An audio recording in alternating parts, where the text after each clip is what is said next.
بسم اللہ الرحمن الرحیم۔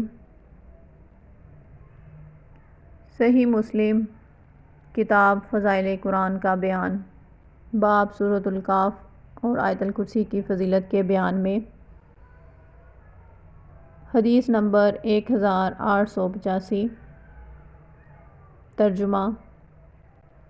حضرت ابی بن کعب رضی اللہ تعالی عنہ سے روایت ہے کہ رسول اللہ صلی اللہ علیہ وسلم نے فرمایا، اے ابو منذر، کیا تجھے معلوم ہے کہ تیرے نزدیک اللہ کی کتاب میں سے سب سے بڑی آیت کون سی ہے؟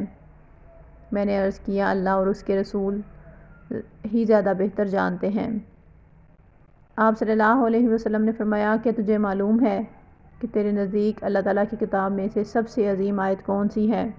میں نے کہا، اللہ لا الہ الا هو الحی القیوم، آخر تک۔ آپ صلی اللہ علیہ وسلم نے میرے سینے پر ہاتھ مارا اور فرمایا، اے ابو منذر، یہ علم تجھے مبارک ہو۔